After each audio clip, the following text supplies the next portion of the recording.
We're here at Donington Park for the third round of the FIM World Sidecar Championship, and we're on the big stage this weekend with World Superbikes. We had a great race yesterday, but more of that later. It was just absolutely fantastic and a real showcase for our sport.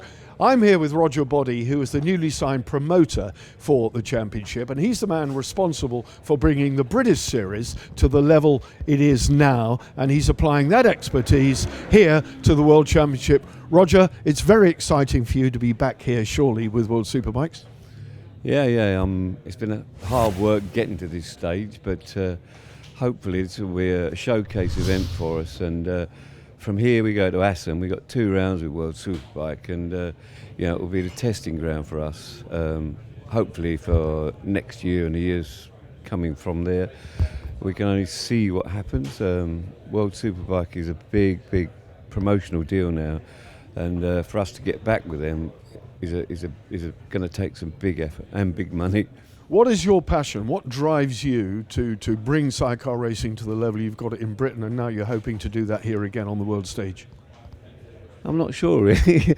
I think the fact that obviously I raced and my daughter had a big influence in that. She asked me to get the grips with the British Championship, which I did, and then and latterly she asked me if I'd get involved with the World Championship.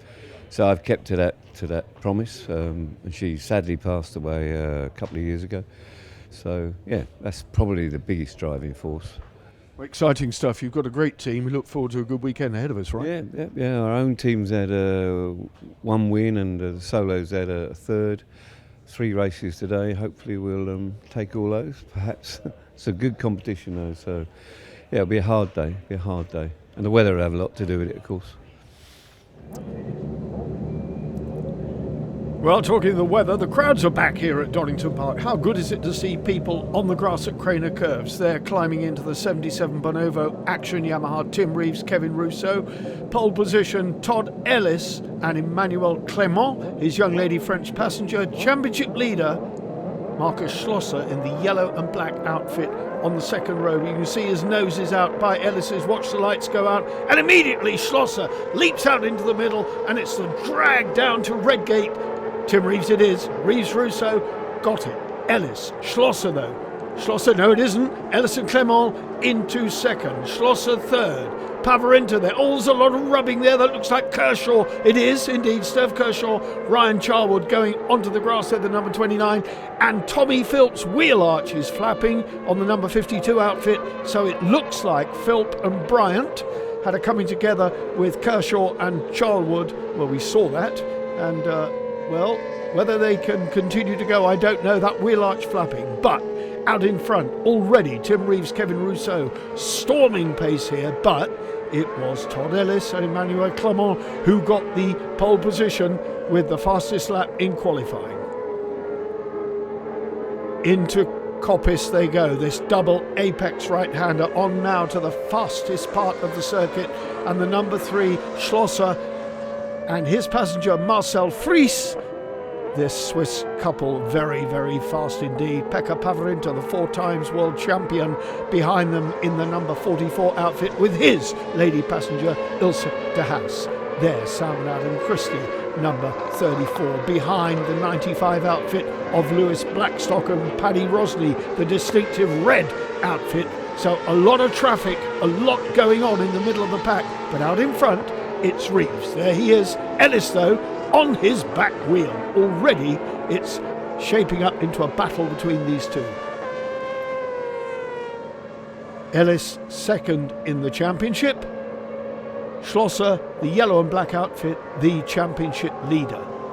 Tim Reeves, after something of a controversial decision in Hungary whereby he was disqualified for allegedly using incorrect engine parts. The top 3 was stripped after the race, and an engine which he bought in good faith on eBay, as it happens, turned out to have a dodgy camshaft in it, hence his exclusion. But he took it on the chin. He was very philosophical about it when I spoke to him. He said, the rules are the rules, and I wasn't to know. There, though, in pit lane, Tommy Philp and Tom Bryant trying to rescue that damaged wheel arch. It's got to come off. and a new one will have to be fitted if they are going to stand any chance of rejoining the race. Let's have a look then. There's the start. You can see how quickly Schlosser moved over to get his head down to see if he could get the advantage on Todd Ellis into Redgate, but Todd Ellis having nothing of it. He and Emmanuel Clement slotted into second place, and there Tommy Philp in the back of Kershaw, and that almost threw Tommy Philp sideways. Certainly put Kershaw on the green stuff, and he was lucky, in fact, to get away with it. You can see the damaged wheel arch there of Tommy Philp. That simply has to be replaced.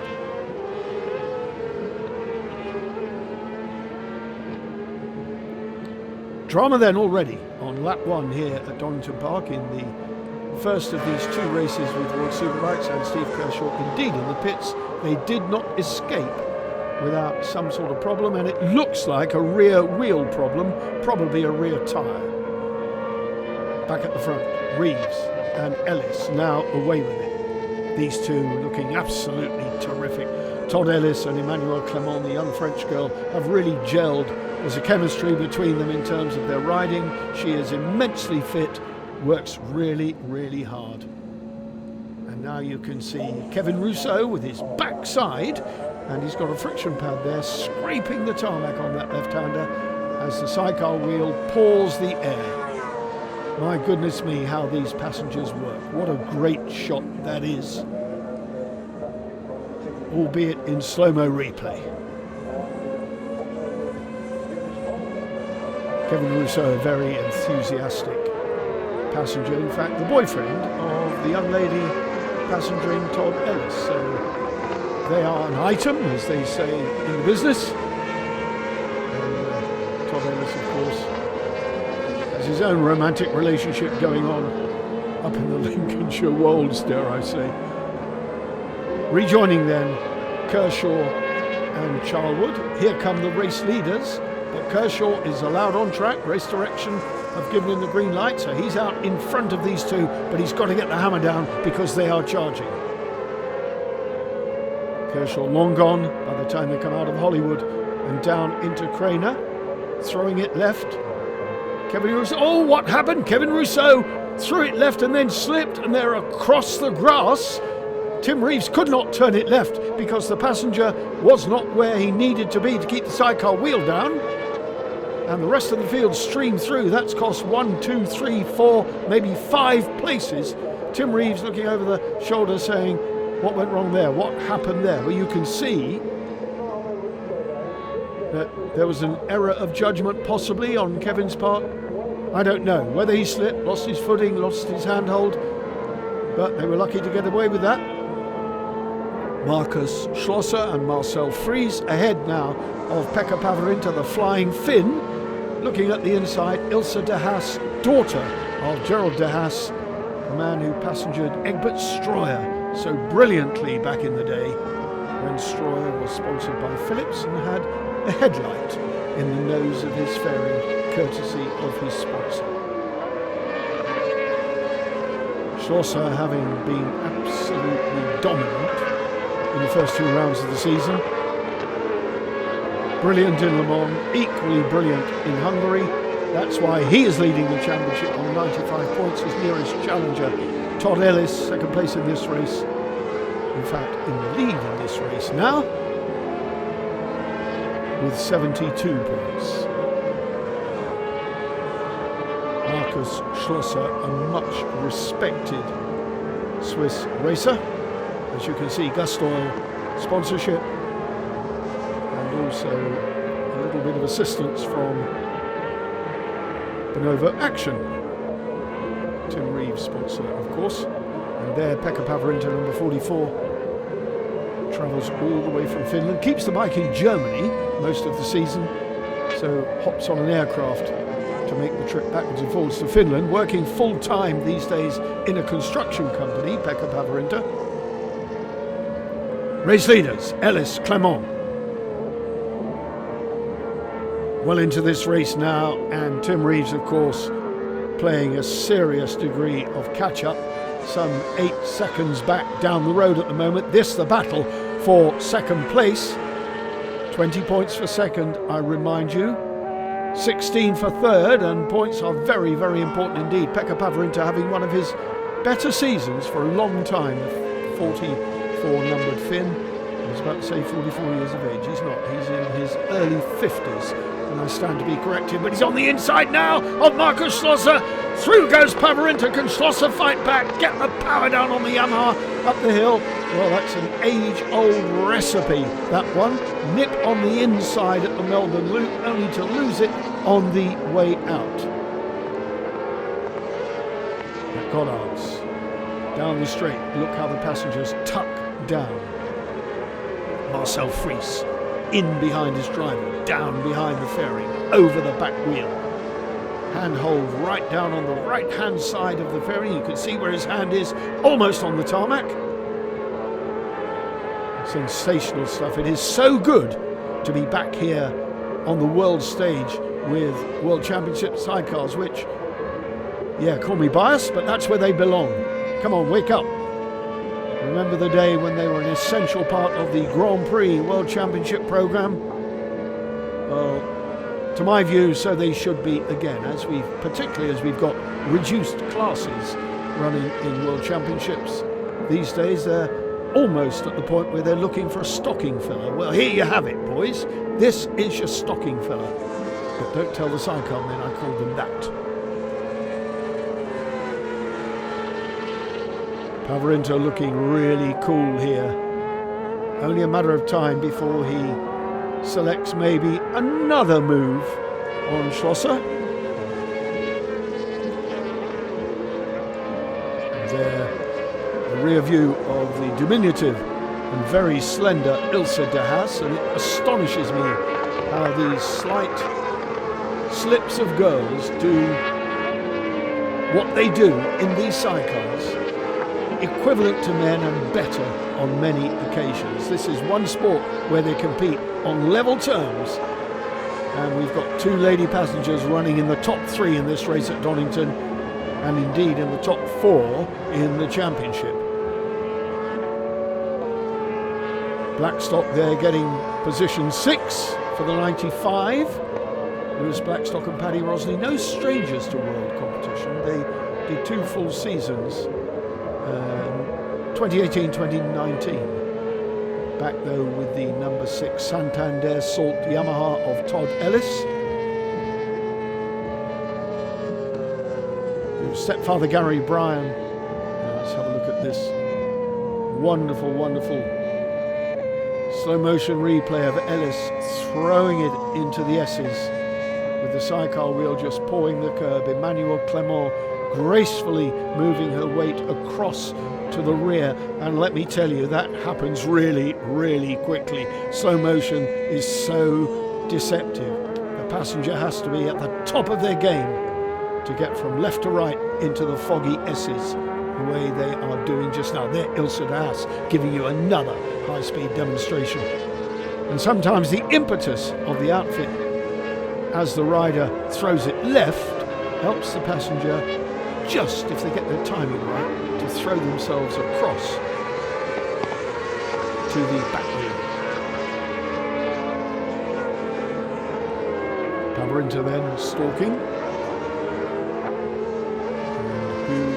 Closing, let's have a look to see who comes around Goddard's. Well, we're not going to get a glimpse of that shot, but it's looking like it's Reeves and Rousseau back on a charge again in 4th place, but I suspect too far down the road to do anything about the race leaders. Tommy Philp and Tom Bryant, without a wheel arch in the pits, their race is over.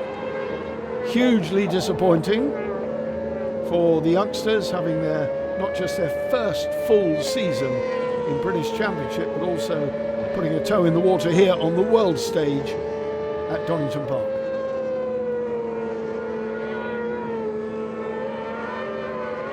This race now seemingly settled into a pattern with Todd Ellis with a handsome lead, but Reeves and Rousseau still coming, but the timing screen's telling us that gap is not coming down. They are circulating well, but Todd Ellis has got the measure of this. All he's got to do now is keep it on the island and bring it home. Ellis then into the foggy S's. Schlosser, Pavarinta. Further down the order, the Christies are having a very strong battle indeed. Rob Biggs is in the thick of it. Blackstock, as we see, also motoring really well. Last time we saw in 6th place. So that is a very commendable performance for Lewis Blackstock and Paddy Rossi.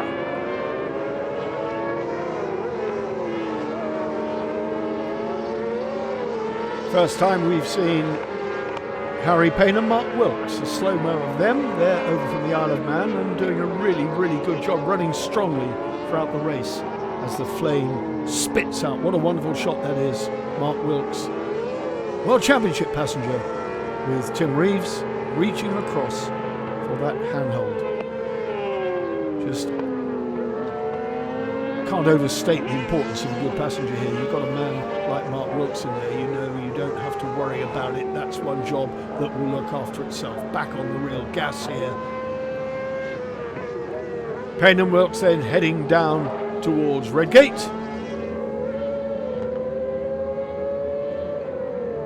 Sweeping up the hill at the front now towards Coppice, the race leader, this double apex right-hander, then onto the fastest part of the straight under what used to be the Shell Oils Bridge, but ain't there anymore. Such an outstanding feature. Look at this battle.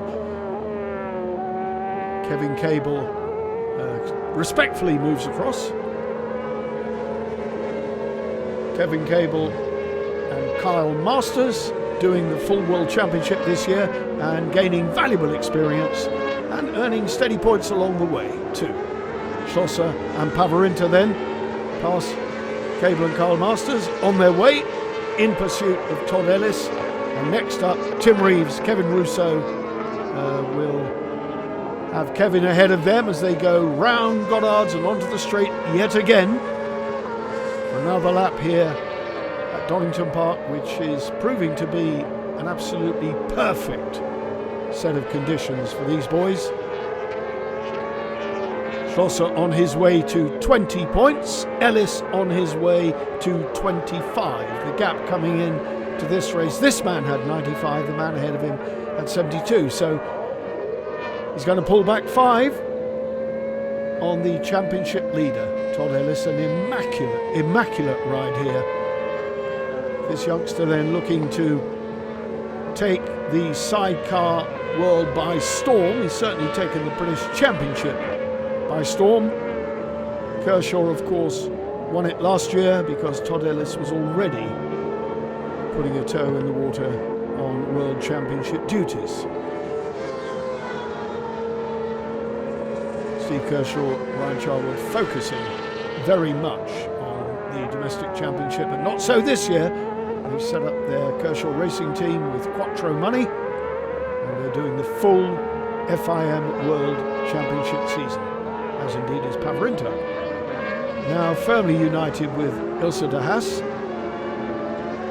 He spat his first passenger out at Le Mans in the qualifying, in actual fact. He came with a Finnish passenger and he actually said to me, I'm not sure if this guy is up to it with the greatest respect. He's come from national racing. He's never been in the big league before.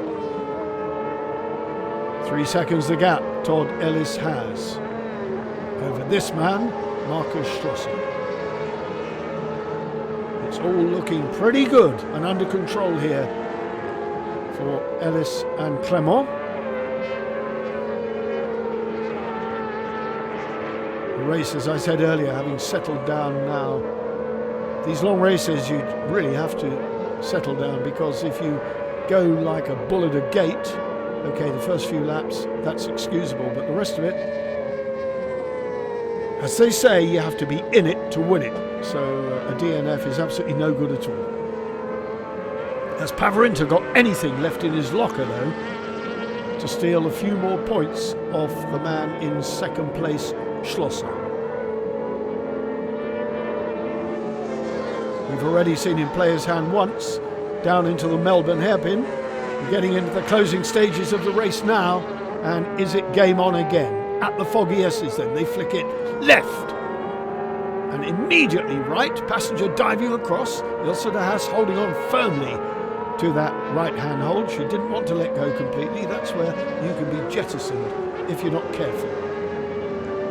But the vastly experienced young lady, having recovered from a massive crash early in the season where she sustained some fairly gruesome facial injuries, thank goodness she's made a full recovery.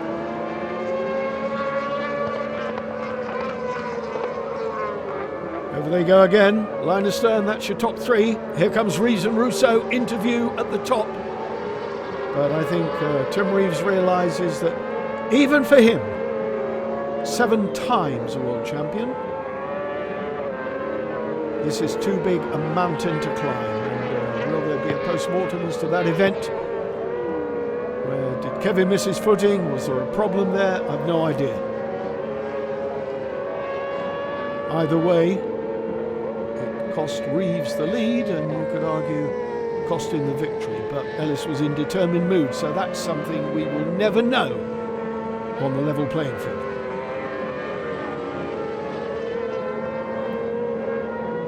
Ellis now up over the rise into Coppice. Got this nicely under control. Manu, as she's known affectionately, Emmanuel Clement, just absolutely doing a magnificent job.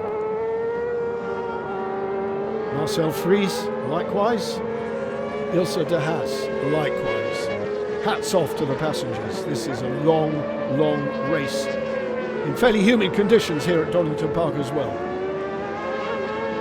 Pavarinta then, I think, has no answer for the rapid Swiss ahead of him. Ellis then into the closing stages. Round Goddard's and sprinting off over the line, and that's it. Job done. Checkered flag it is. Second place Schlosser de Vries. Third place Pavarinta de Haas. Fourth place Reeves Rousseau. That is your top 4. And the race got strung out further down the order, but Lewis Blackstock in the mix. Let's see who claimed 5th. I'm pretty sure the Christers were sitting there in 5th place, but absolute jubilation for Todd Ellis and Emmanuel Clement. That is the very first World Championship race that young lady has won, not just as a passenger, has won, period. There it is then. Ellis, Schlosser, Pavarinta, that's the podium. Reeves, Christie 5th, Blackstock, Biggs, Payne, George Holden, the newcomer, son of John, and Rupert Archer 10th for 6 points.